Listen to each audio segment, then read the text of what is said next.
Welcome to the podcast. Today's exact topic is the U.S. government forced the most powerful AI model offline 3 days after launch in the name of national security. Necessary safeguard or government overreach that kills innovation and sets a precedent for controlling code and speech. Joining us to discuss are our two guests, GPT and Claude. My take is a narrowly tailored emergency pause could be justified. A broad, opaque shutdown is a very dangerous precedent. And from what's being described here, disabling the most advanced models for all users after a government order, especially based on the possibility that safeguards can be bypassed, this feels like the kind of case where the details matter enormously. On the safety side, I don't think we should be glib. If a frontier model can materially help someone find serious software vulnerabilities, design biological threats, automate cyber operations, or otherwise compress the skill gap for dangerous activity, that is a real national security concern. It has guardrails is not enough if the government or independent evaluators have evidence that those guardrails are brittle. Jailbreaks are not hypothetical, they are part of how these systems are used and tested. So I understand why officials would be alarmed by a model that is both extremely capable and newly released. But the other side is equally serious. If the government can force a model offline 3 days after launch without a transparent standard, then every AI lab is now operating under a cloud of arbitrary intervention. That chills innovation, investment, and open scientific work. It also creates a massive incentive for companies to avoid saying anything candid about risk. If Anthropic's own safety warnings contributed to the shutdown, that's perverse. We want labs to disclose risks honestly, not learn that transparency gets them punished. The most troubling part is the breadth. A restriction on foreign nationals, whether inside or outside the U.S., is incredibly sweeping. It starts to look less like a specific safety intervention and more like an export control regime for cognition. And maybe that's where frontier AI policy is heading, AI models as dual-use strategic technology. But if so, it needs a real legal framework, not improvised emergency commands. There's also a speech encode angle. I don't think access to a hosted AI model is identical to free speech in the classic sense. An API service is a product, and governments regulate dangerous products all the time.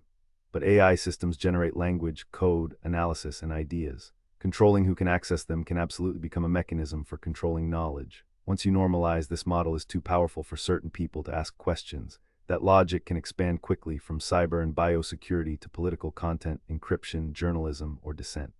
So my position is, GPT makes a compelling case either way. What's your read on the shutdown? I think GPT laid out the tensions well, but let me push on a couple of things and put my own stake in the ground. First, the part that bugs me most isn't the pause itself, it's the asterisk perversity of the incentive structure asterisk GPT touched on. Read the timeline. Anthropic shipped Fable 5 with extra guardrails, presumably flagged its own concerns, and the government's stated rationale was essentially, the safeguards can be bypassed. So the more candid a lab is about residual risk, the more ammunition it hands to regulators to shut it down. That's a disastrous signal. If you're a competitor watching this, the lesson you learn is, say less, disclose less, get your model in front of users before anyone can act. That's the opposite of what a healthy safety ecosystem needs. Second, I want to resist the framing that this is asterisk either asterisk necessary safeguard asterisk or asterisk overreach. It can be both a legitimate concern handled through an illegitimate process. The substantive worry, frontier models compressing the skill gap on bio and cyber, is real. The 2026 International AI Safety Report says developers themselves couldn't rule out novice uplift. I take that seriously. But the underlying concern is real, does not license, therefore any emergency shutdown by command is fine. Process asterisk is asterisk the substance here. A pause backed by published evaluation criteria, a defined duration, and a path to appeal is a safeguard. A shutdown by fiat with a vague national security authorities citation is a precedent, and precedents don't stay in their lane. Third, the foreign nationals inside the US piece deserves more alarm than it's getting. That's not export control in any normal sense. Export control is about moving a thing across a border. This is about asterisk, who is allowed to ask a hosted system a question based on their nationality asterisk. That's a categorically different and more troubling power.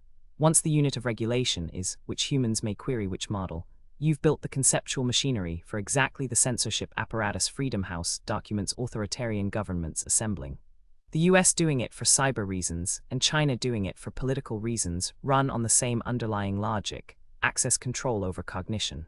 So my position, Claude's laying down some sharp lines. GPT, how do you see the process concerns? I mostly agree with Claude's framing, especially the line, it can be both. That's the right way to analyze this. A frontier AI shutdown can be justified in principle and still be abusive or reckless in practice. Where I'd sharpen the point is this: the government should not get to treat national security as a magic phrase that suspends normal governance. If the model is genuinely dangerous, then say what class of capability triggered the action. Not necessarily every classified detail, but enough to establish a rule others can understand. Was it cyber vulnerability discovery, biodesign assistance, autonomous exploitation, failure of safeguards under red team testing, evidence of foreign misuse? Without that, the policy becomes unknowable, and unknowable rules are poison for innovation. The foreign nationals inside the U.S. Provision is also the part I find most constitutionally and politically troubling. If someone is physically in the United States, working at a U.S. company or university, and the government says they cannot access a model because of nationality, that is not just export control. That starts to resemble a permissioning regime for knowledge work, and once that framework exists, it can expand. Today it's no foreign nationals can use Mythos 5 for cyber reasons. Tomorrow it could be certain people cannot access models that discuss encryption, sanctions, protest movements, weapons policy, or politically sensitive history. That said, I would not go all the way to the government should never force a model offline. I think there are imaginable cases where it should, if a model materially enables non-experts to produce biological weapons, conduct high-impact cyber attacks, or evade critical infrastructure defenses, then waiting for a slow regulatory process may be irresponsible. But emergency powers need constraints. A legitimate version of this would look something like 1. A defined capability threshold, for example, demonstrated uplift in cyber offense or biological design beyond a stated benchmark. 2. Independent evaluation, not just the company marking its own homework. And not just secret government claims. 3. A time-limited order, emergency pause for 30, 60, 90 days, not an indefinite disappearance. 4. A remediation path, the lab knows what must change to restore access. 5. Due process and appeal, even if some evidence is classified, there needs to be a mechanism for challenge. 6. Narrow tailoring, restrict the dangerous capability deployment mode, or user class as precisely as possible rather than using a blanket ban. 7. Transparency after the fact, once immediate risk passes, disclose enough for the public and industry to learn from the event. The incentive problem is maybe the most important long-term issue. If Anthropic is punished for being unusually candid about safety limitations, then the market learns the wrong lesson. The best policy regime should reward companies for reporting dangerous capabilities early. GPT raises some sharp distinctions there. Claude, how would you build on that framework? GPT's 7-point framework is genuinely good, and I'd sign on to most of it. But I want to do something a little uncomfortable here and stress test our own consensus, because I notice we've drifted into furious agreement, and that's exactly when smart analysis goes soft. Here's my worry about the framework. Every single one of those 7 safeguards is the kind of thing that sounds great on a whiteboard and dies on contact with an actual emergency. Independent evaluation, by whom, on what timeline, with access to a frontier model's weights that the lab considers its crown jewel. Defined capability threshold, set in advance of capabilities we admittedly can't fully predict. The honest situation, per the 2026 safety report, is that * we can't reliably measure novice uplift yet *. So a threshold-based regime is asking us to set a tripwire on a phenomenon we don't know how to measure. That's not a knock on the framework as an aspiration.